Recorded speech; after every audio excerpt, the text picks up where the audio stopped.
Hey, what's up, everybody? Welcome back to the Grayzone.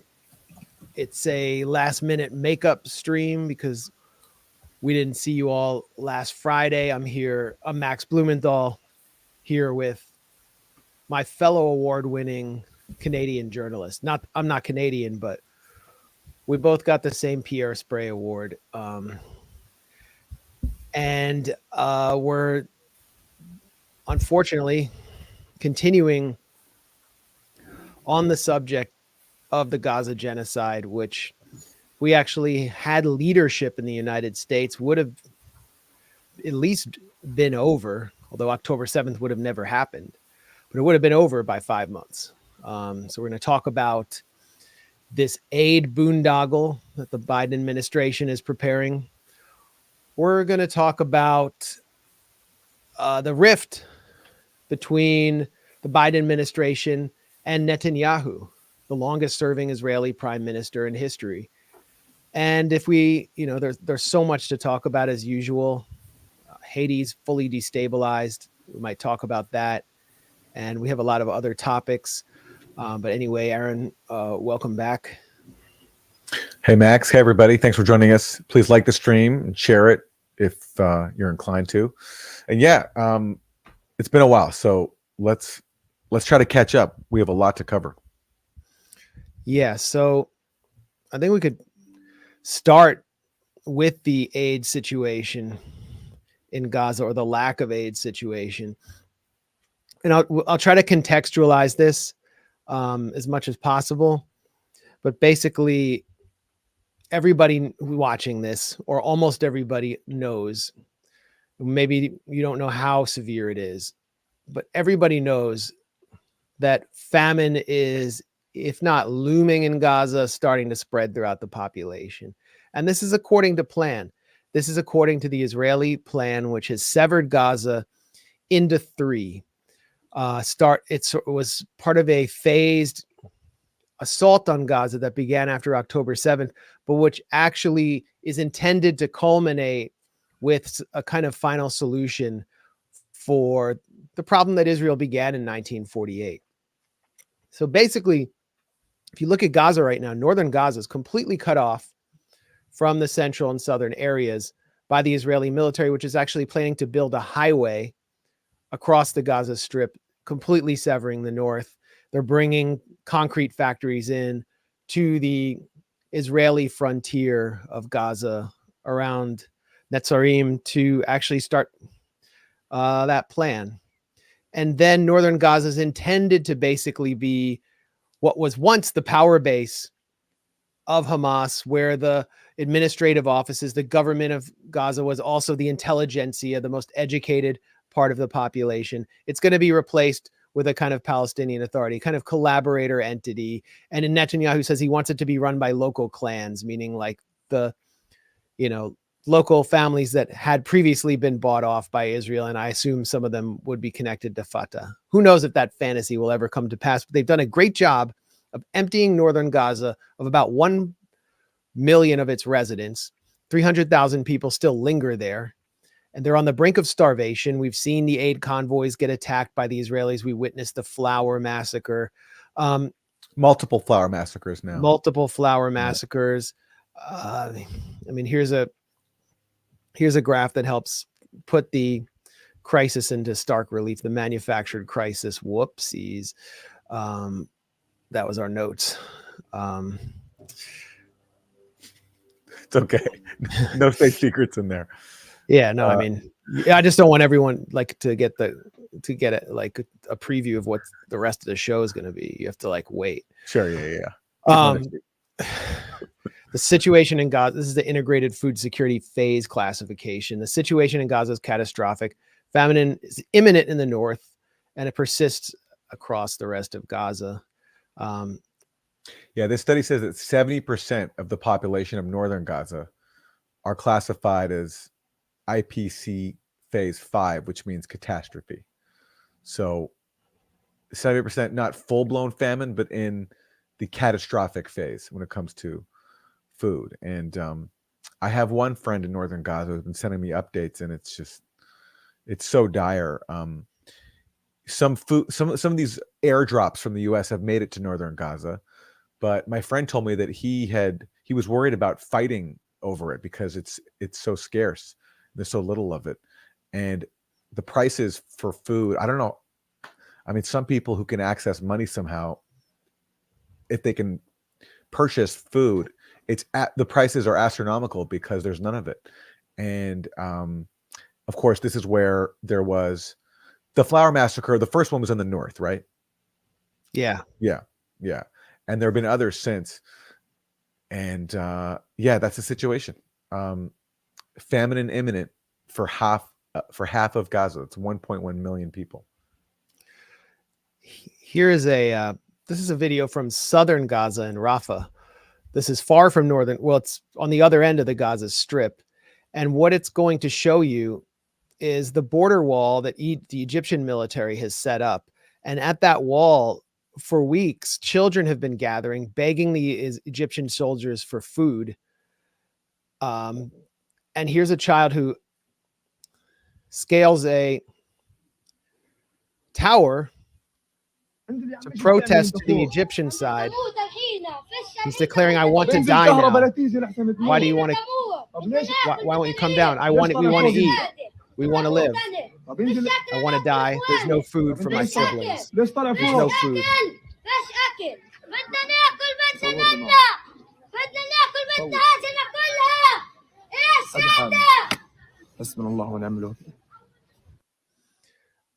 We could show some more grisly and graphic images of the toll of starvation, but as with always, we always risk demonetization and suppression of this live stream. So I think that illustrates pretty strongly what people are dealing with across the Gaza Strip. And one of the reasons it's happening, the main reason it's happening, obviously, is that it's manufactured, that Israel aimed to create a humanitarian crisis in order to force people into southern Gaza. Now there are like 1.5 million people around Rafah, and they're going to hope to push them into the Sinai Desert in Egypt and dispense of the problem they have. And the problem they have is what they call the demographic threat. Palestinians who just happen to not be Jewish, and so they can't fit into a Palestinian state. They're not very happy about being besieged. And so October 7th happened. You get the point. But in order to prevent that population from being able to stay where they are, Israel is not only attacking hospitals like the new massacre that we witnessed in Al-Shifa Hospital during Israel's most recent invasion in the last 24 hours, removing all the centers and institutions that can sustain life, but also preventing the 2,500 or so aid trucks from reaching the Gaza Strip. So there's this fascistic Jewish nationalist blockade of aid going into the Gaza Strip. We actually have our correspondent, Jeremy Lafredo, covering this for us now. And he was at the blockade march on March 7th. Here's some of the Israeli settlers passing through a field on their way towards the Egyptian border and the crossing point with Gaza. And they're being allowed to pass through there freely. You can see the aid trucks in the distance right here. These are coming from Egypt. Everything's already been checked. Israeli Shin Bet security services has already vetted the aid. It's ready to go in. And they're going to go in and create a security incident where they're going to get in the road. Israeli police will have to interfere, and then the trucks will be stopped or sent back. That's what Jeremy observed. And these are wonderful people who are bringing their children to the protest. They've set up a moon bounce. They have all kinds of, it's like a carnival-like atmosphere. And Jeremy most recently, this is for a forthcoming report for the Grayzone, took a bus from throughout settlements, illegal, hyper-militarized Israeli Jews-only settlements in the West Bank, where they just picked up people and took them to these protests. It's pretty obvious that there's state support for these protests. Itamar Ben-Gvir, the security minister, is a huge sponsor and supporter. And one of the key leaders of these protests is someone named Baruch Ben Yosef, who paraded around the United States with a special visa as Andy Green and participated in the assassination of the Arab American Anti-Discrimination Committee's Western Regional Director, Alex Ode, back in 1984, and is now, he has now his full sanctuary in Israel. He's a citizen and he's a leader of these direct action genocide blockades that are preventing the aid in.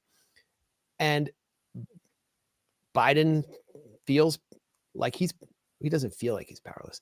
He's decided to be powerless in the face of all this. I mean, talk about, teaching children to hate and also harboring and celebrating terrorists. I mean, these are all the things that Israel accuses its opponents of doing. But look, those are two examples right there of Israel doing exactly that. That kid at that blockade, celebrating the siege of Gaza. And then, of course, Israel harboring an actual terrorist. And, the symbolism of this march, aside from just showing what a sick society Israel is, people mobilizing to block aid on top of what their government's already doing, but also that this is happening the month of March, because what is the month of March for Gaza? It's the month when 6 years ago, you had the Great March of Return begin. And that's when, tens of thousands of Palestinians in Gaza marched against the siege, marched for their freedom up against Israel's apartheid barrier of Gaza, and they were gunned down with U.S.-made weapons. U.S. media cheered. Everyone looked away. So now you have, 6 years later, Israelis coming to enforce the very siege that these Gazans 6 years ago bravely opposed, almost entirely nonviolently, and got gunned down as a result. Well, yeah, they were doing what the U.S. commentators like Tom Friedman always said Palestinians needed to do as a condition for them to be accepted by Israel and Israeli society as partners for peace, which is that they needed to stage nonviolent marches or unarmed protests. And yeah, there was violence. They threw rocks at Israeli soldiers. They had burning tires, but nobody was carrying weapons. There were no automatic weapons. And the Israeli soldiers proceeded to gun them down with instructions to snipe them, take their legs out, wound as many people as possible in order to prevent them from coming to the border. Not that it's at an actual real border, but what they consider a border. So that was taken off the table. You can't protest without weapons. So what else is there for you to do? Just lay down and die, get on your knees and take whatever crumbs off the master's table you can get and whatever aid Qatar will bring in with full coordination with the Israeli apartheid system, or pick up the gun.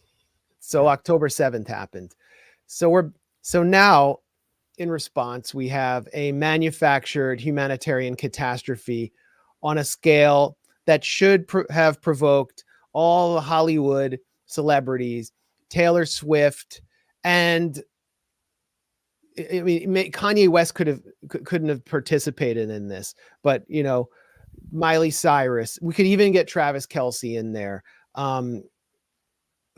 Any celebrity you can think of would be in We Are the World Part 2. Remember that freak show from the 80s when they sang for Ethiopia, a country that hadn't really been in the news and suddenly was the center of American sympathy and attention? And Michael Jackson and Lionel Richie came together and wrote this song. Diana Ross and all the 80s stars, Cyndi Lauper, Madonna. I think Willie Nelson was in it. Bob Dylan had one kind of garbled line. Bruce Springsteen. None of the celebrities are singing for Gaza. And it is a humanitarian catastrophe that's almost unparalleled, given that you also have the industrial slaughter of children, where 4 times more children have been killed since October 7th than in all other wars in the entire world. Yeah, the celebrity response for Gaza was sort of embodied, like at best, we get someone like the director Jonathan Glazer, who spoke out in his Oscar acceptance speech. But you can even see there the limitations on celebrities and Hollywood in speaking out for Gaza, because he issued the most mild criticism possible of Israel. He just said the word occupation, basically. He said, we refute our Jewishness being used for occupation. And even in saying that, which is really meek, if you look at his statement, he was shaking, he was quivering, he was very nervous to even say that he's against occupation, and of course he had to center the Israeli victims of October 7th first before he made reference to the victims of Gaza. So even someone speaking out against Israel is really nervous in doing it, and does it in the most meek way possible. And that's the best we can get right now, pretty much, from the celebrity class. Yeah, and then Zionists had to cook up a fake quote. Yeah, exactly. Accusing him of refuting his Jewishness when he obviously said no such thing, because they need to keep their fellow cult members in line. They need to at least have them believe the lie and remain in the Zionist psychological echo chamber. Oh, this guy who produced who directed one of the most consequential Holocaust films actually hates being a Jew. So we can just dismiss this and keep exploiting the Holocaust. And I love this. Here's the real, this is why celebrities, I mean, they're complete cowards. Yes. But this is why they don't actually speak up when so many of them see the truth. They see the genocide being live streamed. Zone of interest financier Danny Cohen rejects Jonathan Glazer's Oscar speech. I fundamentally disagree. So the rich financier condemns the artist, Danny Cohen. He's the real moral voice here, is the rich. I mean, imagine that he already had the film made. Yeah. He may be, Jonathan Glazer may be risking some future opportunities, but the film is already made. But if you're up and coming and you have a bright career ahead of you, why take this kind of risk? Exactly. So we have this, our version of the royal family. And I guess it's a much more effective version, because at least they're willing to take selfies of themselves that aren't photoshopped, like the actual British royal family, which seems to be in a state of chaos and dissolution. Our version of the royal family, which are celebrities, are saying nothing, next to nothing, which kind of minimizes the scale of what we're facing, and we can't lose sight of it. However, within the Democratic Party base, there's this rebellion taking place. And we saw what happened in Michigan, 100,000 uncommitted, something like 20% of voters in Minnesota voted uncommitted, all in areas where there are disproportionate representation of younger people, college age people. So the Democratic Party has a problem. Biden has a problem, and he needs to cook up he needs to whip up a dog and pony show to distract everyone from what Israel's doing. And Israel also has a stake in this as well. Ever since Israel put Gaza under siege in 2005, they have been seeking to displace their responsibility as the occupier onto the quote unquote international community, whose political class, which is a synonym for the collective West, and whose political class is fully co-opted by the Israel lobby. So Biden comes up with this port idea, and it's in the works. Let's take a listen to John Kirby on the port. John Kirby being Israel's outsourced spokesman at the White House. And I don't know if there's any particular portion of this we should focus on. Yeah, you want to start this here? I can pull it up. Or you got it. I started at 1:45.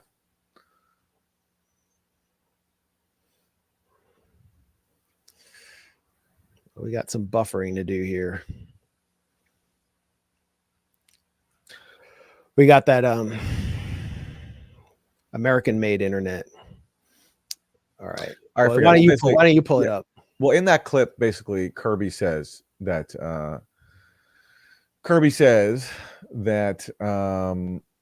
it's going to take weeks and weeks and weeks to build this thing, and it's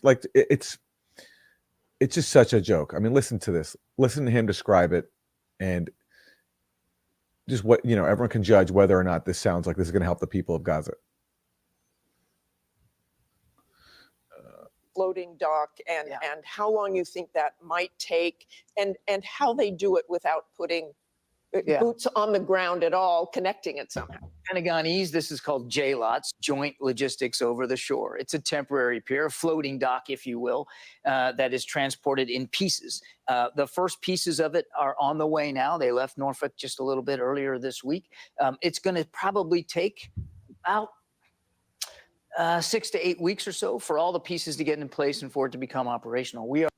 So 6 to 8 weeks to build this floating dock, this temporary pier. And what's going to happen between now and those 6 to 8 weeks? How many people are going to die because they can't get any aid because Biden won't put any pressure on Israel to allow in the thousands of trucks carrying it? And of course, even his estimate there of 6 to 8 weeks, you can tell he was just kind of, he was just putting that out there without any real certainty.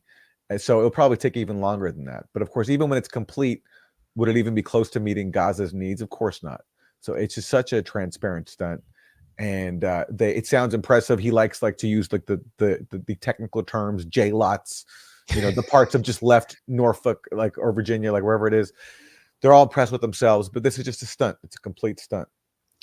Yeah. So apparently a lot of personnel in Norfolk have been taken by surprise. They're shocked that they're being deployed. They're suddenly having to say goodbye to their families. They don't understand the mission. And neither does John Kirby or anyone in the White House. I don't know if the Pentagon even understands how it's going to work out. Before I raise some questions about the actual implementation of this mission, we should consider what it was inspired by. It's actually inspired by Israel. Israel came up with this plan. Its former transportation minister, who is a right-wing ultra-nationalist fascist named Israel Katz, put forward this plan in 2015, and it was rolled out at the IDC Herzliya conference, which is sort of like the Woodstock National Security Conference for neocons. And here's what it looked like.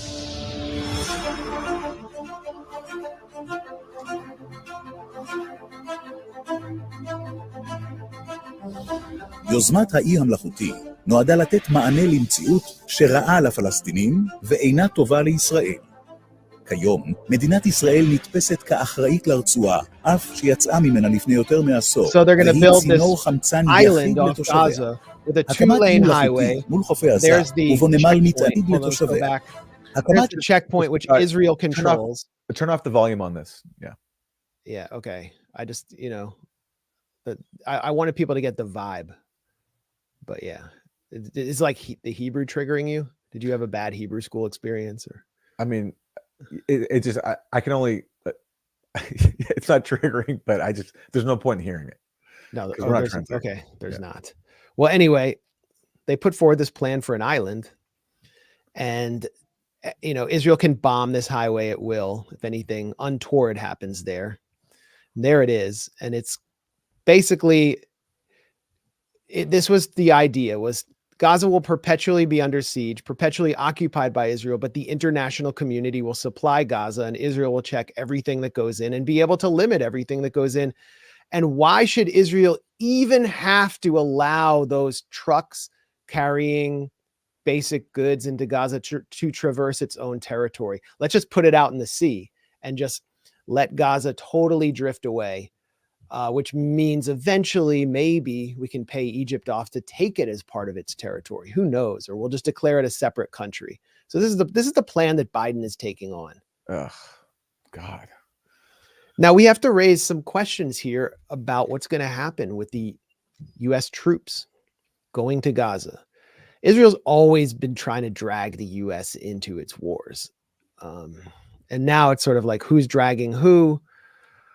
Israel would love to see a security incident where Hamas can be blamed for attacking U.S. troops to draw the U.S. in more deeply, especially at a time of such crisis for Biden.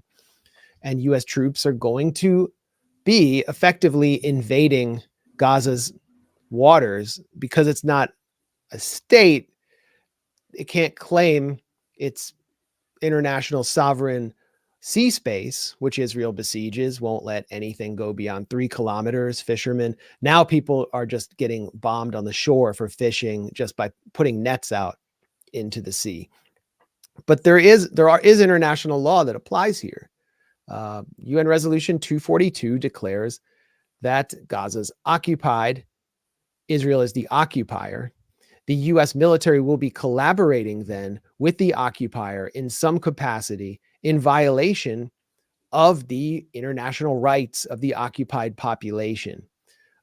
They say they're doing it to feed them, but the U.S. is also arming Israel to kill them, which is just the most stunning, absurd hypocrisy charades I've ever seen. So how is the U.S. not invading Gaza? that's a question that needs to be put to the State Department and the Pentagon. I hope some reporters go there and ask that. But the U.S. is going to have to do something the Biden administration is going to have to do something to create some plausible deniability to that question. So they're going to very likely give contracts to shady companies consisting of former military leadership to somehow get that aid between this floating port, which itself will be very difficult to maintain, will require constant maintenance, and the Gaza Strip. And then how will it get to the population? Will Americans be delivering it? Who will be delivering it? Presumably, it will be Palestinians, like these vetted aid organizations receiving it on the shore. But Aaron, as you pointed out, like people are getting so desperate that they are running up on the trucks, grabbing as much as they can. I mean, it's a matter of survival. So who will provide security to those trucks?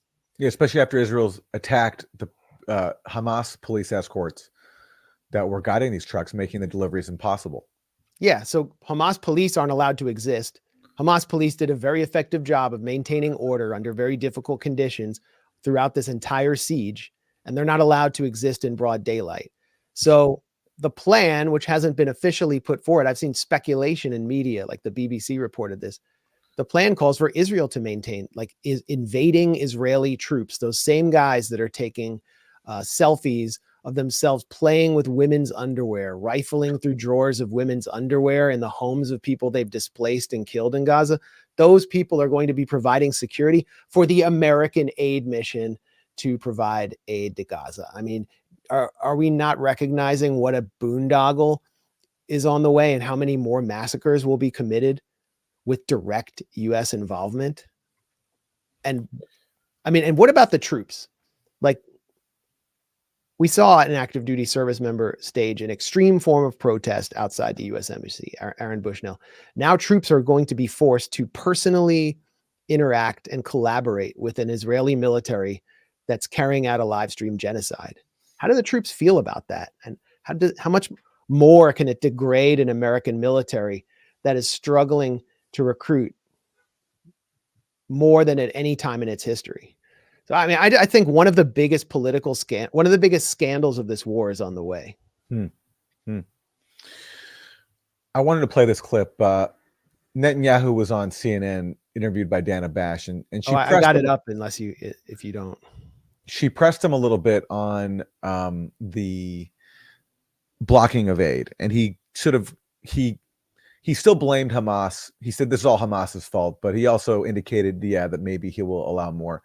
And whatever, it's not worth playing that whole interview, but I just want to show the end, because at the end, after asking him some minimally challenging questions, then Dana Bash basically goes out of her way to basically bow down to Israel and just make sure everyone knows that Israel is still this moral actor that cares about human life. It's really, really disgusting. But let's take a look.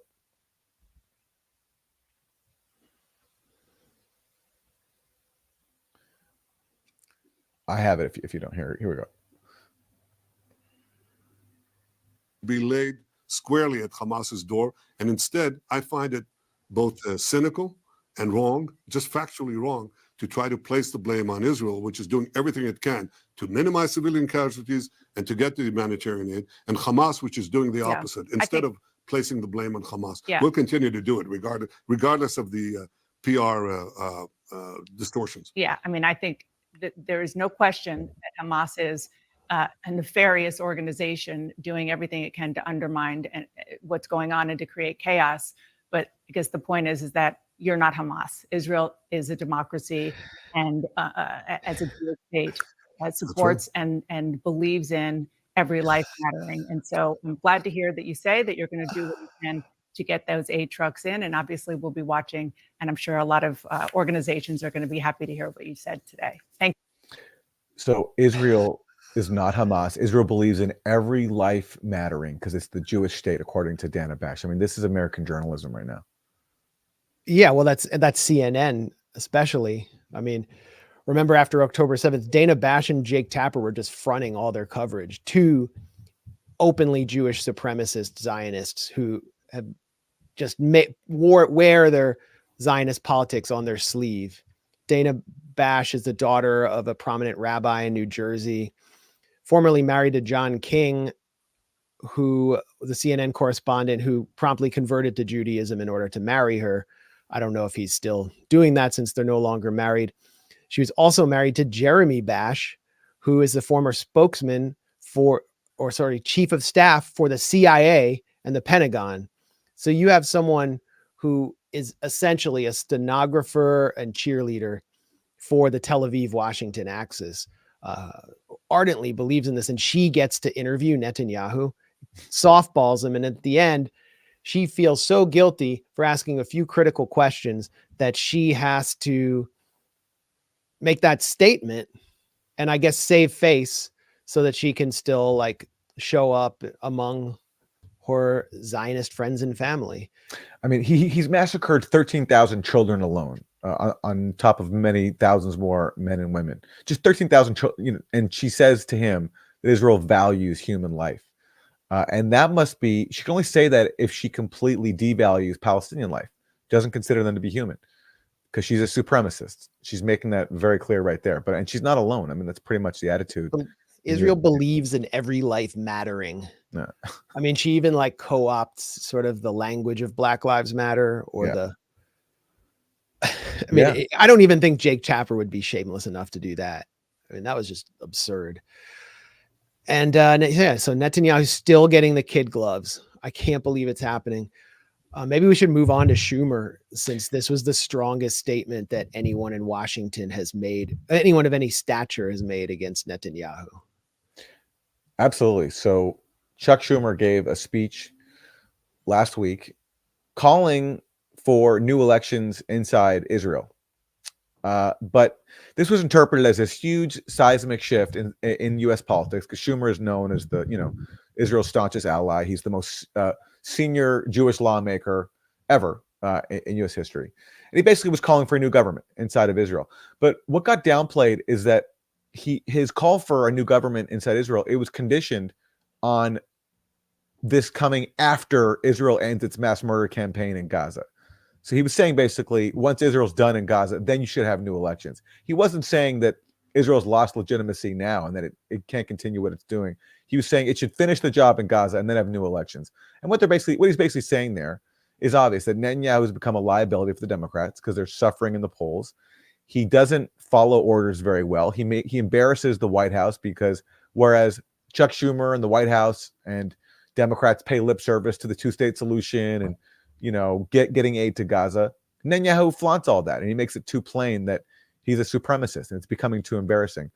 The U.S. has always preferred, you know, people like Ehud Barak and Yitzhak Rabin, these Labor Party leaders, who can pretend to care about peace, to want peace, even when fundamentally they don't. Their policies are pretty much identical to Netanyahu. So Schumer was basically saying we need a new face on the same policy. And here's Benjamin Netanyahu's response, or I don't think we need to play the video necessarily, but he responded in his interview with Dana Bash and just said it was totally inappropriate. So he's hitting directly back at Schumer. Schumer, he did push the line there. I mean, he calls for new elections in Israel. He's basically calling for Netanyahu's downfall. It's been pretty clear to me that the Biden administration wanted Netanyahu's downfall when massive protests broke out against the judicial reform in Israel, this was really a stand-in for the cultural clash, the political clash within Jewish Israeli society, where you have, you know, the Tel Aviv and coastal Ashkenazim against Netanyahu's base, who are religious nationalists, Mizrahim, you know, of Arab Jewish descent, right-wing, nationalistic.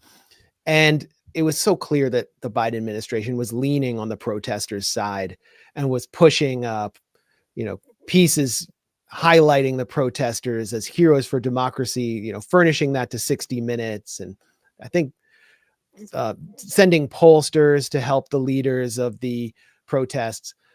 And now, October 7th has sort of saved Netanyahu, at least temporarily. The protests are gone. The reservists have all gone to commit genocide. They were leading the protests. There are some very disorganized protests against Netanyahu's handling of the hostage issue, where he just basically wants to execute the Hannibal directive on all the hostages to deny Hamas any leverage. And he has demonstrated his complete ability to manipulate and control a U.S. administration that has wanted him out because it won't back up its threats and the kind of regime change language that they use against designated enemies from Venezuela to Russia with any credible threat or any concrete action. I mean, when the government of Nicaragua faced a violent color revolution with armed hooligans and Mara cartels besieging the entire country, shutting down its economy, setting up roadblocks and terrorizing citizens, when they took that on with their own national police, 300 or 400 people were killed in the process, half of them pro-government supporters. The U.S. rolled out one sanctions package after another, openly calling for regime change. 1/3 of the world is under sanctions right now. 1/3 of the world's population lives under U.S. sanctions. It's crazy. And yet the U.S. will not back up anything against Netanyahu with credible, concrete action. So what you have now is a situation where Netanyahu is benefiting politically. Yeah.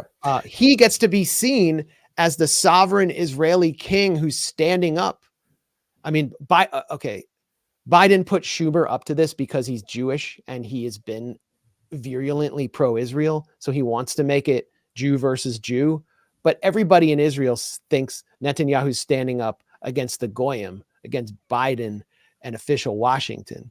Yeah, and it's, as you stressed, Biden won't do a thing to back it up. He made that clear when he was interviewed recently by Jonathan Capehart on MSNBC. And Jonathan Capehart asked him about if Israel invades Rafah, is that a red line? And Biden goes, yes, that is a red line, but I'm not going to cut off military support to Israel. So Biden's red line is non-existent. It's written in invisible ink. It doesn't make any difference. And Netanyahu knows that. He knows that Biden won't do anything to back up any of this criticism that he's put towards Netanyahu via Chuck Schumer. Yeah, I mean, look at this. This is an article from ABC News about what the U.S. plans to do and is doing over the humanitarian catastrophe in Gaza.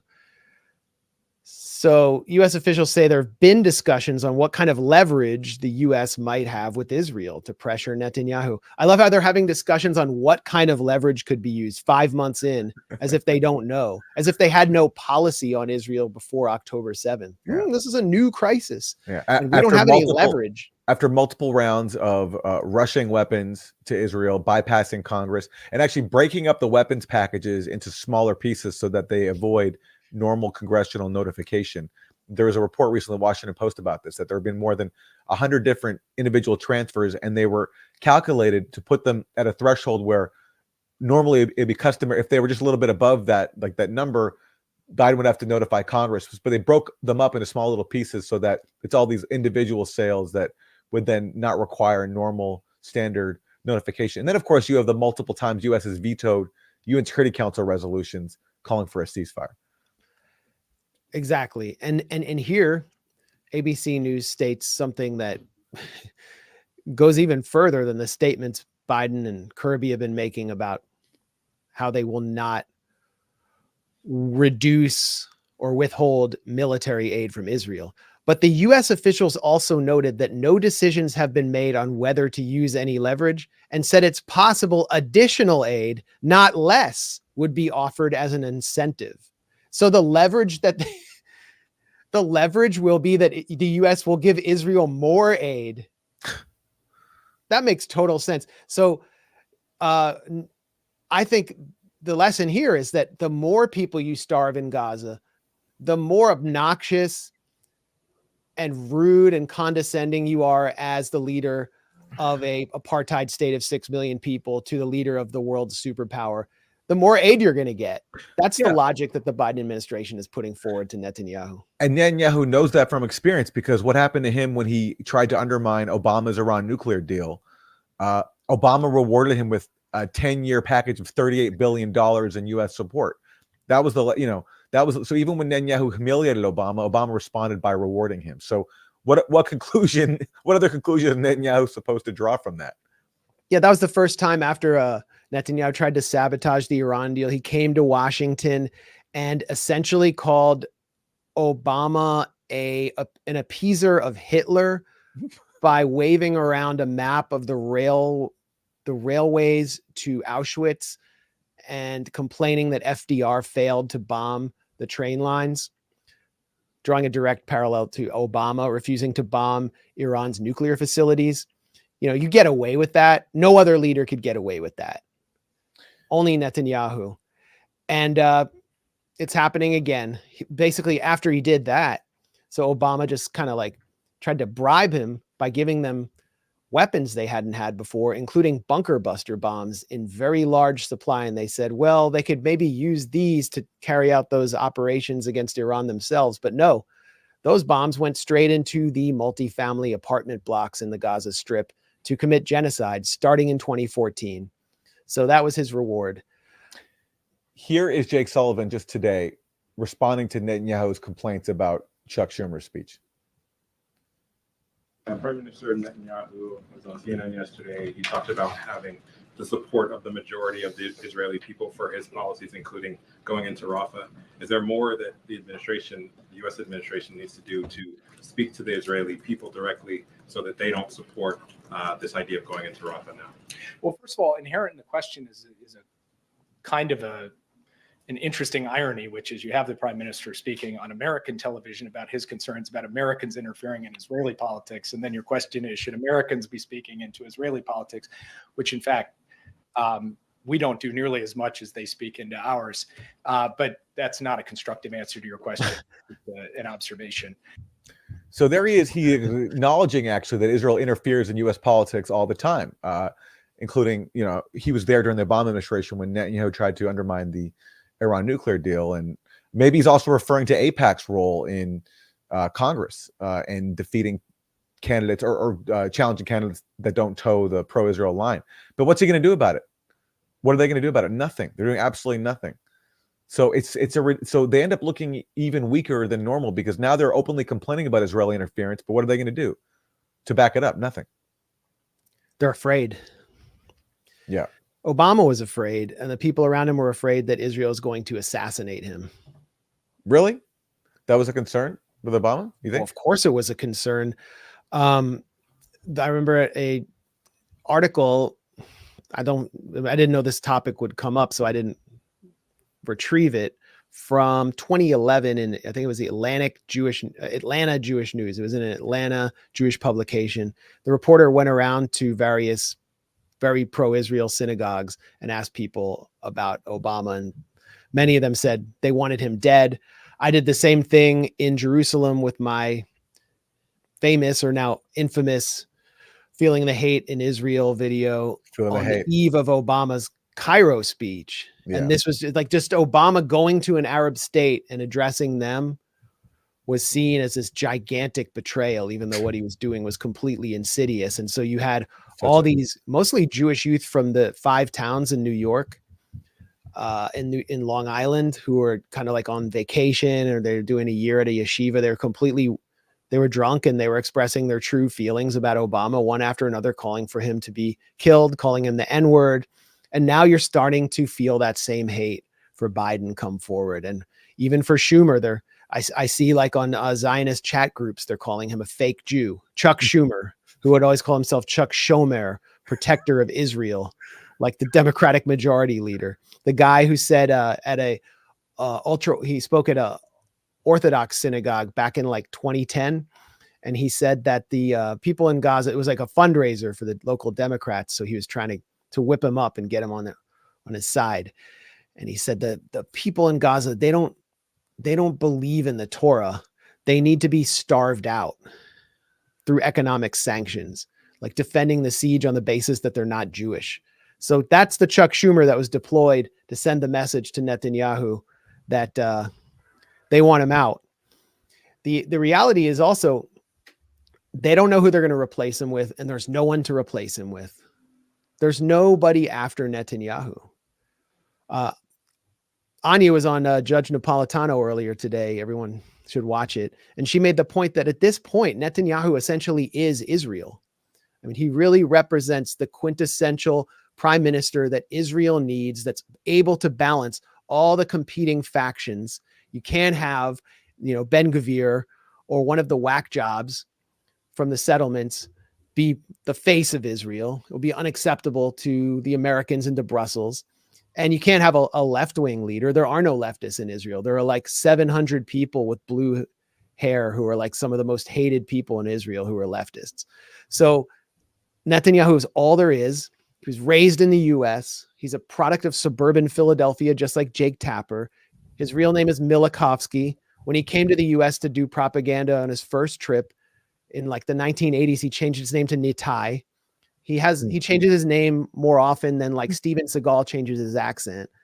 He's just this completely enthusiastic political animal who understands how to manipulate the US. And he openly says it to Israelis that that's his selling point. The US is something that is easy to move, and I know how to move it. And no one else, it's true, no one else can move it like he can, because consider who else would be waiting in the wings. Who would it be? I mean, can you think of anyone, Aaron? No. And Edward Said would tell a story about how Netanyahu was supposed to debate him once. Edward Said and Netanyahu were supposed to debate, but Netanyahu pulled out, claiming that Edward Said was trying to kill him or something like that. So that's what Netanyahu is. He's a complete coward, and but he's very politically cunning. He knows, for example, if he would go up against Edward Said, he would lose a debate. So he made up a fake excuse about Said being a threat to him. But that's just he's been around for so long. And he's repeatedly humiliated the U.S. It was, he's helped stoke the climate in Israel that led to the assassination of Yitzhak Rabin. He falsely gave Israelis the impression that Rabin was making peace with Palestinians, when really all Rabin was doing was furthering their colonization under the guise of peace. But for someone like Netanyahu, even that was too conciliatory towards Palestinians, and he fanned the flames of hate towards Yitzhak Rabin and helped create the climate that led to a fanatic Israeli to kill Rabin. So he's just his... And for himself to come into power. Exactly. Where he stayed ever since. Yeah, Leah Rabin, the widow of Yitzhak Rabin, for the rest of her life, blamed Netanyahu as the key instigator of her husband's assassination. Yeah. So in some ways, it was sort of like a coup. Yeah. And the reason I wrote Goliath was that once Netanyahu got back in 2009, that's when I started that project. Israel was going to transition into this permanently right-wing religious nationalist state that would increasingly resemble like a Jewish ISIS, the Jewish state in Israel and the Levant, what we call JSIL. And that's what we're seeing play out in the Gaza Strip. Netanyahu is the perfect representative because he doesn't wear a kippah. He actually is secular, but he represents those factions. Yeah. I'm just looking for my copy of Goliath here. Actually, I have your 51-day war. Anyway, I'm just saying, Max, you really called that one. I want to take a second just to note how many people you upset by pointing that out, that Israel was turning into a fanatic far-right state, that was the inevitable path that was on because of Zionism. That was poised for genocide. I mean, that's where it's always been heading, is towards genocide. That's really like, it's heading back. It's sort of going full circle to the true meaning of the state and Zionism. Yeah. So the more treacherous the political situation becomes for Israel, it's losing a lot of support. The more power Netanyahu gains because his base becomes more fanatical. They circle the wagons around him. So much of the political apparatus of the state has been built around him. It's basically a Likud state. Like anyone from any leadership position in any leadership position who could vie for office would have been a Likud leader years ago or emerged out of Likud, like Naftali Bennett, who might be the only other challenger to Netanyahu. So I mean, it's true that Netanyahu could be blamed for October 7th. He could face a damning commission of inquiry when the war ends, and he could go back to trial for corruption. He was facing so many corruption cases, like 4, before he re-entered office, which gives him immunity. That's all true. But the further away we get from October 7th, the stronger he seems, and the weaker and more diminished his real rival, Joe Biden, or whoever the US president is, becomes. And obviously, Netanyahu is banking on Biden losing. The longer the war goes on, the weaker Biden gets, and Donald Trump will be easier for him to move because there's the Adelson connection and just the fact that the Republican base is, is filled with people who think that Zionism is a form of Christianity and vice versa. Before we move on, I just want to point out one of the dumbest tweets I've ever seen, and it comes from Matt Duss, who is a Washington, D.C. think tanker, former advisor to Bernie Sanders, profound hater of the Grayzone. Early on, after Russia invaded Ukraine, he wrote an article about what the left should do about Ukraine, and he went out of his way to declare that nobody should engage with the Grayzone. He said we should not engage with the Grayzone. Oh, yeah, I remember that. For some reason, it was important to Ukraine policy that the Grayzone not be engaged with. Anyway, so Matt Duss, and this is just important to point out because some people are actually duped by Chuck Schumer's speech as some sort of like seismic shift in U.S. policy toward Israel. And this is what Matt Duss said about Schumer's speech. Chuck Schumer just came out in support of conditioning U.S. aid to Israel. Organizing works, folks.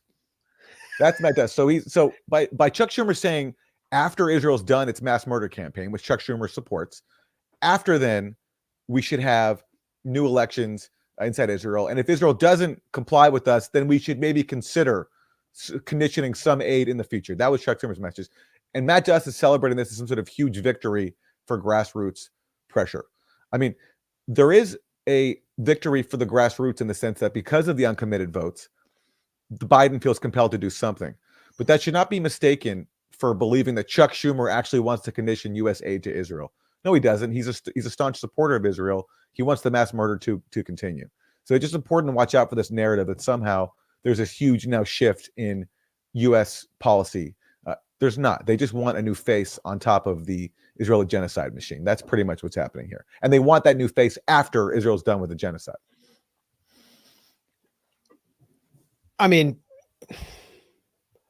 there was a time when if the U.S. is going to maintain its whole status quo policy up until October 7th, there were still so many moments after October 7th when leverage could have been applied and the genocide could have been prevented after significant, unacceptable, disgusting killing, like the kind we saw in 2014 with Operation Protective Edge, which left 2,200 dead and something like 100,000 families, 100,000 people homeless. Many of the people who were made homeless in 2014 just remained homeless, and now they're just like twice displaced or thrice displaced. So there was the Al-Ahli Baptist Hospital massacre. Remember that? The doctors there went out and they said, we're going to deliver a message to the world that they can't ignore because we will be delivering this press conference among all the bodies of the patients that were killed, taking sanctuary outside this hospital. Then Israel comes in with some blurry little lights in the night and they say, we have determined that Palestinian Islamic Jihad rocket did this. This is Pallywood. And then the whole US media is like, wait a minute. I remember when they started reporting it, they were reporting it as like this horrible incident. And then all of a sudden they pulled back and said, Israel's right. We trust them. And then it just went away. And then there was the Al-Shifa hospital invasion and massacre. And it just kept going on and on and on until northern Gaza was completely depopulated, mostly depopulated, and starvation came in. And then before that, there was the Biden bear hug with Netanyahu. Around this time, that's when the 40 beheaded babies hoax entered the media through leaks from the Netanyahu's office to CNN, to Sarah Seidner. And this helped prevent any leverage from being used. But the bear hug was really the symbol of this historic diplomatic disaster carried out by the Biden administration, where they thought that they would hug Netanyahu in public and then in private they would push him as if he would ever listen, as if there was ever any history there of Netanyahu heeding just some gentle advice or even stern lecturing from a U.S. administration. And at the same time, as they provided Netanyahu, without congressional approvals, with all the weapons, the howitzers and tank shells he needed to carry out genocide in Gaza, they would get humanitarian aid to the people of Gaza. And now it's clear the aid isn't getting there. Netanyahu hates Biden and is humiliating Biden in public. The genocide proceeds apace. The U.S. has lost enormous standing with its vassal states in the Middle East, like Jordan and Egypt. There are threats to abandon the Camp David Accords, and they're seeking to resolve the whole thing by building a port and possibly increasing aid to Israel. So, if this is hurting Biden, and it really is taking the wind out of his sails as the campaign begins in earnest, that's what he deserves. That's what he should get in November. I mean, because this isn't leadership. He's acting like Netanyahu's Shabbos Goy. That's not a leader. Anything else to add here?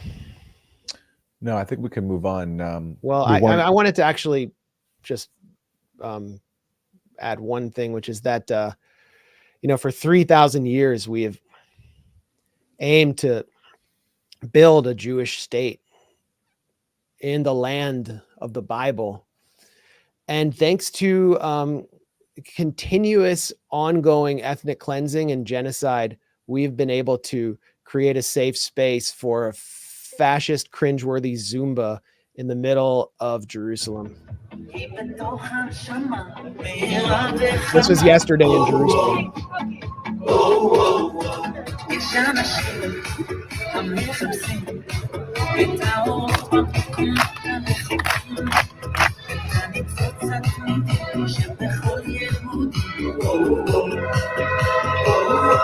Anyway, just a little atmosphere from Israel.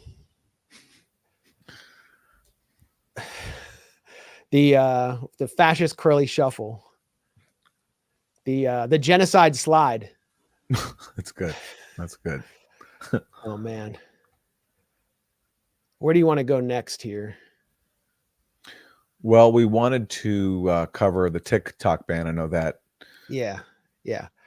So I don't know. We can start with. Should we? I mean, do you want to intro this and just explain some of the background of what we call the TikTok ban? Well, yeah, the House overwhelmingly just passed a measure to effectively ban TikTok, force the Chinese company that has a stake in it to divest, and it's clear why. There's the official reason is that this is a concern about data privacy and the Chinese Communist Party getting access to Americans' data, when actually really they have no evidence to support that allegation. Because again, like, why would China care about the data of young American kids uploading dance videos? The real reason is sometimes acknowledged that because TikTok is not controlled by American companies, that allows for dissent against American policies on the platform. And this has been particularly acute since October 7th, when there's organically on TikTok, there's been a huge surge in pro-Palestine content with people criticizing Israel. And that's led to this freak out and prompted this ban, which both parties are rushing to embrace. So the question is there a sort of hidden ulterior agenda that isn't really being explicitly stated by those who want to ban TikTok? And we can go back to several exchanges. For example, here is the Singaporean CEO of TikTok being grilled by Senator Ted Cruz, one of the supporters of the TikTok ban. And, Ted Cruz says the quiet part out loud. If you look at what is on TikTok in China, you are promoting to kids science and math videos, educational videos, and you limit the amount of time kids can be on TikTok. In the United States, you are promoting to kids self-harm videos and anti-Israel propaganda. And anti-Israel propaganda. And as we know, was that before or after October 7th. I don't quite remember because that CEO visited multiple times. Yeah. But it's since October 7th, it is clear that TikTok influencers of the so-called Zoomer generation have done a very effective job of advocating for the rights and humanity of Palestinians on TikTok. And there's no other platform that allows them the creativity, the creative flexibility to do that. And it really taps into a particular market that freaks the pro-Israel lobby out. The Israel lobby's freaked out. They're like, we have no future among young Americans.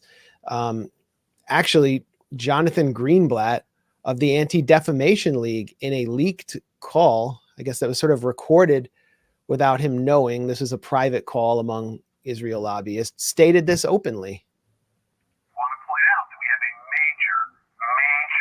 This is Jonathan Greenblatt of the ADL.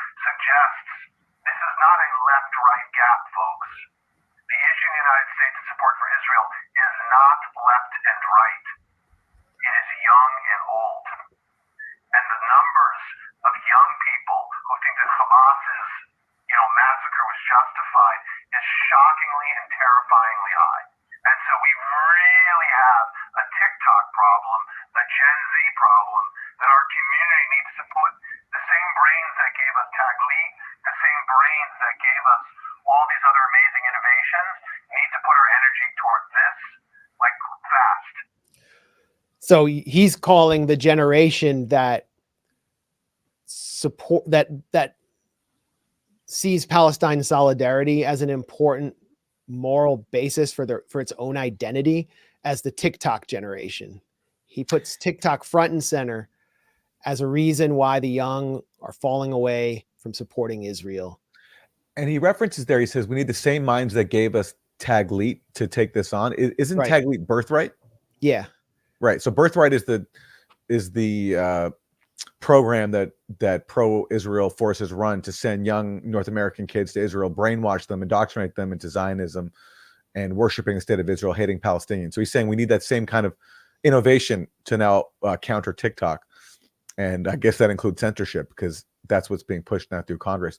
And you found this article, Max. You sent this to me. It's an article in the Wall Street Journal, which interviews Jacob Hellberg, who's a member of the Congressional Research and Advisory Panel called the U.S.-China Economic Security Review Commission. And the Wall Street Journal talks here about how this guy, Hellberg, was trying to put together a coalition against to build support for banning TikTok. Hellberg has been working on building a bipartisan, bi-coastal alliance of China hawks. Okay, and then it goes on to say it was slow going until October 7th. The attack that day in Israel by Hamas and the ensuing conflict in Gaza became a turning point in the push against TikTok, Hellberg said. People who historically hadn't taken a position on TikTok became concerned with how Israel was portrayed in the videos and what they saw as an increase in anti-Semitic content posted on the app. So there it is. It's there it is right there. Yeah. Why before October 7th? Why after has it been so easy to do? I mean, and what's amazing is the unity of Congress on this issue and how isolated the opponents of the TikTok ban are. It's almost like a vote on sending aid to Israel. One of the few times when Congress is united. But you don't have the characters like Jonathan Greenblatt out there leading the charge, even though the ADL plays such a seminal and important role in online censorship, in the censorship industrial complex. They're like a vetting partner for Meta and all these other platforms. You have the anti-China hawks pushing this. It's like the perfect, and I think, yeah, China they might be concerned with it, but it's the perfect cover. And there are serious issues with TikTok. Like if my kid was hooked on TikTok at age 12, I would treat it like a crack addiction. I mean, it's a fact that TikTok is psychologically hacking an entire generation of young people in the US and dementing their identities. That's a fact. But it's also a fact that one of the most popular search terms on TikTok since October 7th has been Palestine. And we see the largest growth in influencers and hits, just clicks alone on this one issue. And TikTok is already heavily censored. We had one of our most viral videos on TikTok. I think it was about the Hannibal Directive, be just straight up banned at our account, which we're still trying to build at the Grayzone. So they can't control the Palestine content, so they're going to blow it all up. Yeah. Yeah. It's so funny to see all the like right-wing influencers, all the, you know, right-wing podcasters sort of try to defend this while they claim such opposition to the censorship industrial complex and support free speech, the Constitution. Oh yeah. Yeah. Yeah. Like, All okay, that, Charlie Kirk, we get it. You're paid by Zionists. yeah. Yeah. All that's forgotten. So, I mean, what's going to happen with this bill? I'm sure it'll pass. I'm sure it'll pass, and Biden will sign it for sure. For sure. What do you think about the algorithm on Twitter X? Has it like changed since Elon went to Auschwitz with Ben Shapiro? I mean, have you noticed any shift? I don't know. I haven't personally, but what's your experience been? Well, one of my experiences is Kit Clarenberg was banned for basically mouthing off to Zionists. Permanently banned. Someone who has exposed the UK national security state and upset them because counterterrorism cops in the UK detained him and interrogated him about the Grayzone, about me, and about his own work.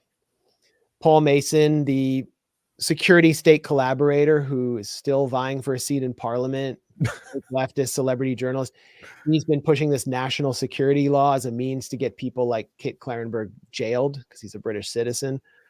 I wonder if the discussion on Twitter has been on Israel-Palestine has been limited and corralled by the Israel lobby since October 7th. They've been putting so much pressure on Elon. And remember, Jonathan Greenblatt and the ADL were running this campaign against him to basically get all the advertisers to pull out, to get him to sell the company, to shut it down. And then at some point, Jonathan Greenblatt sort of went away. So I'm concerned. I mean, I would be concerned, or I'd be willing to bet that this bill, even if it doesn't pass, is going to give more momentum to the censorship industrial complex to at least force the executives to allow more content moderators from the intelligence services and from the Israel lobby in the building. I think that's going to be the ultimate result. I have to say, I think Elon Musk is better than the old Twitter regime, who were, as from what I could see, at least in terms of accounts that I follow, we're censoring a lot more people. Totally. From what I mean, still, that doesn't mean, I don't even know if we'd be there still after October 7th. But that doesn't mean, of course, he's not caving to the same forces. And he visited both Israel and Auschwitz. He went to Auschwitz with, what's his name, Ben Shapiro, right? I mean, just totally caving to the Israel lobby because of his own interactions with anti-Semitic tweets or something. So it's always Palestinians and their supporters who get thrown under the bus. Similar to how Israel was founded because of the crimes of anti-Semitism in Europe. It's Palestinians that had to pay the price. And similar to Twitter with Elon Musk, when he liked an anti-Semitic tweet or he said something anti-Semitic, it's now Palestinians and their supporter who have to pay. Yeah. And Elon kind of being the better alternative for us, really, it's like a perfect analog to US party politics. It's like, do we want the right-wing idiot king or the really effective censorship masters of Yoel Roth and the old Twitter 1.0 regime? And of course, the idiot king has been preferable. It's like Trump or Biden or whoever controls Joe Biden's cauliflower brain. We got an important question, by the way, unless you wanted to add anything. No. Where is it? How do I get that up there? Okay, for some reason I can't get it on. Is it about Michael Rappaport, that one? Yeah. Hold on, I'll grab it. I got it. Okay, from the Biscuit Maker. How come you aren't covering Michael Rappaport's big admission today that he gets paid to say certain words on behalf of Israel? We were definitely planning it, but I just thought maybe it wasn't the most pressing issue. Did he actually admit that? Did he actually admit that? Well, let's go to the videotape, and then I don't know if we'll decide. It's weird. Here's Michael Rappaport in the hallway of a hotel with no shoes on, but he always has a hat on. Pay me a certain price. If I say Zionist, you pay me a certain price. If I say Zionist, Israel, and Jewish, that's the big three. I get paid for that. Right. Same as always. Yeah, just keep paying me the same thing. Zionist, Israel, Jewish, you pay me. No problem. If I do what if I do a watermelon emoji and if I say something about fuck Palestine? If I say fuck Palestine on camera, okay, you're gonna give me more. Okay, cool. Film me. So, and at the end he says, "Stop filming me." He's trolling. You think he's trolling? Of course he is. Yeah. This is a bit. He thinks he's gonna fool people, and then he's gonna pull the rug out and make fun of everyone for buying into it. Yes, I'm confident to say he's trolling. That's yeah. But the thing is, like, most jokes aren't funny unless they're partially true. Yeah, I know. Well, he really believes he's not a Zionist shill. He really, he thinks this is like he's just doing this because this is the righteous cause, supporting Israel. He's making fun of those who think that he's paid to say what he says. So in his mind, he thinks it's hilarious, the idea that people could think he's a shill when that's exactly what he is. Right. Because he's that dumb. Right. I mean, he's essentially, it's like reducing the reality to its most absurd point, rendering it humorous, and therefore deflecting from and hopefully washing away the reality that he's a paid shill for Israel. Yeah. And that this is all Israel's got now. Yeah. And whether or not he's got like Barbara Streisand, now they got Michael Rappaport. Yeah. Whether or not he's even directly paid, it doesn't really matter. If you toe the party line, you will get rewarded. Maybe he'll get a role in some stupid Hollywood movie that he otherwise wouldn't get. I mean, there are benefits to towing the party line. I mean, everyone knows that. So whether he's even being paid or not is not relevant. He knows there are benefits. He'll get treated very well. Maybe he'll get a free house in a West Bank settlement if he wanted it, I'm sure, and live really large, better than he could in the US. So yeah, he's just playing the game. I mean, he's just. Hold on one second. This is great. I mean, Michael Rappaport. Well, there's this whole backstory of his career collapsing after this stalker lawsuit from a girlfriend that preceded this, and him suing Barstool Sports after they basically told the truth about him. Michael Rappaport admitting harassing former girlfriend Lily Taylor. Rappaport, who pleaded guilty to aggravated harassment, banging on her window at 1 a.m., completely unhinged character. And then Michael Rappaport sues Barstool Sports years later. He's constantly getting caught up in bizarre drama. Wasn't prepared to do this, but this is a celebrity gossip rag. And they're saying, here's the thing about Michael Rappaport. He's an obnoxious, loudmouth idiot. But maybe the worst thing about Rappaport is that he's so good in the roles in which he's cast. So right now he's sort of cast as a loudmouth Zionist idiot. But Barstool Sports suggested that Michael Rappaport is racist, has herpes, and stalked his ex-girlfriend. These were accusations made by the sports website that prompted a libel suit against it by Rappaport. Barstool Sports had recruited Rappaport and his podcast over to their company with the promise of a $600,000 contract plus revenue sharing and a promise to get him another $375,000 to secure him a radio show on Sirius. Things fell apart just over a year later when Rappaport accused a Barstool employee of using steroids. Then Dave Portnoy fired Michael Rappaport. Michael Rappaport responded by posting a picture of himself sodomizing Dave Portnoy. Then Dave Portnoy called Michael Rappaport a racist with herpes who stalked his ex-girlfriend, as we can see. That's true. So Michael Rappaport sued Barstool Sports for $16 million and lost. And during the court case, he produced evidence that he had tested negative for herpes. And he said that he couldn't possibly be a racist because he was married to a black woman. And the judge kind of just threw it all out and laughed him out of court. So now, this is 2022, Michael Rappaport is reduced to doing propaganda for Israel. You can watch in his videos there, he can't pronounce the place of anything. He has no idea where he's at. And he's being guided around by this woman, Aviva Klompas. Do you know who that is? No. If you click on the if you follow like Palestine content and you click on the For You tab on Twitter, all you get is Aviva Klompas in your feed. I think it's part of the deal Elon had to cut with the Zionists to get him off his back. And it's nonstop propaganda. She gets paid like $300,000 a year to run propaganda for this group called Boundless. And you see her in all the videos with Michael Rappaport kind of guiding him around. So I just see it as emblematic of where Israel is culturally and politically, that this is the kind of character that the foreign ministry of Israel is putting up as their international celebrity influencer, while the rest of the celebrities know, many of them know what's up. Like you can look at the Artists for a Ceasefire list and there are major A-listers, major figures there, but they're not really going to be able to be that vocal.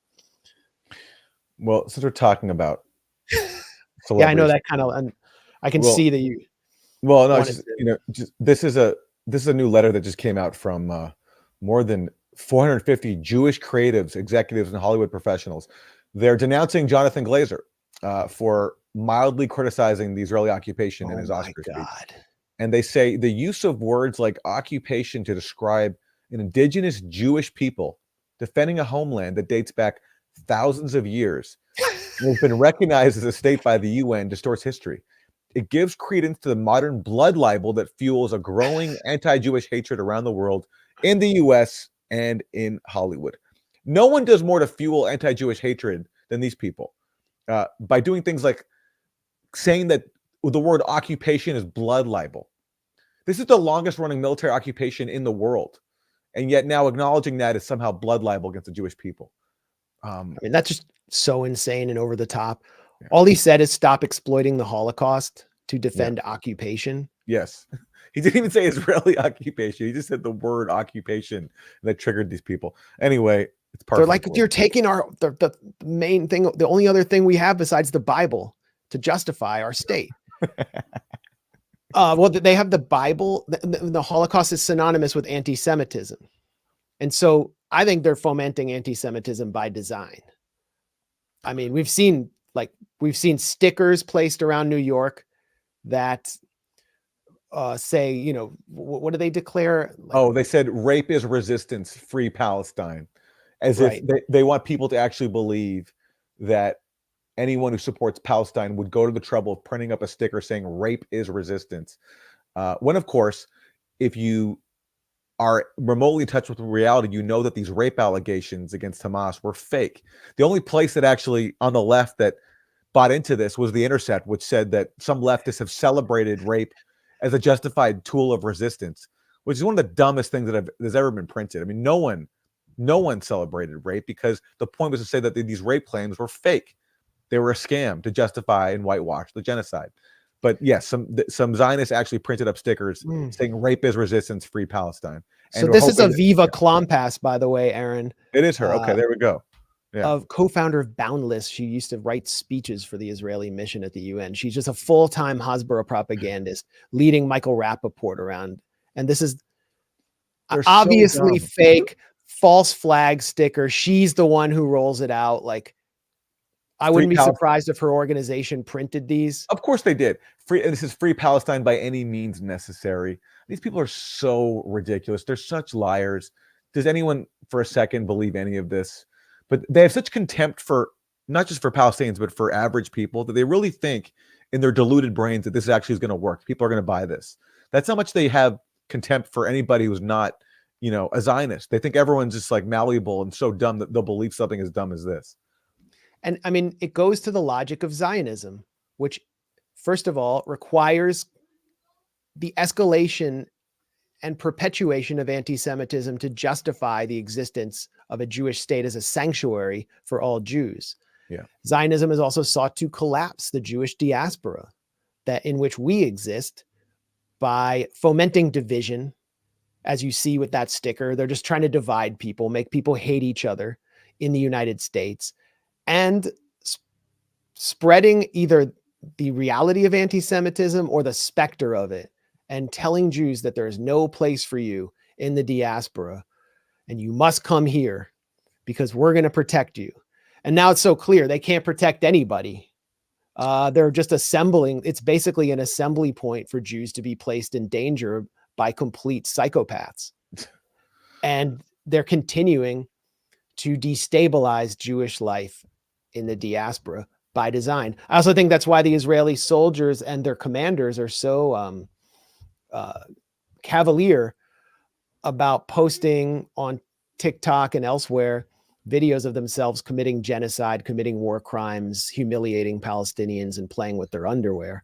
Is to actually taunt people on the outside, foment hatred.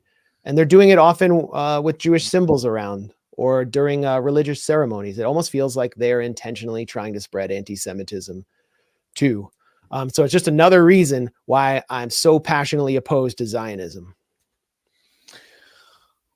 Well, unfortunately, I'm gonna have to log off. Yeah. But it's too bad because we just hit over the 14,000 mark, which I maybe my memory fails me, but I believe this is the highest viewed show we've ever done. Or at least we didn't even have Scott Ritter on. Yeah. So it's so great to see so many people joining us live, and thank you for being here with us. Remember to support the Grayzone. The links are there in the blurb and also the bottom of the screen. That's all I got, Max. I'm sorry I have to go. Well, we'll meet again soon, maybe Friday. But yeah, I really want to thank everyone who joined us, especially newcomers. Subscribe so that you find out about these streams in advance. Go to thegrayzone.com, sign up for our newsletter, and you can see how to support us at the bottom of the screen or on our site. We really appreciate you. Peace. Peace, everybody.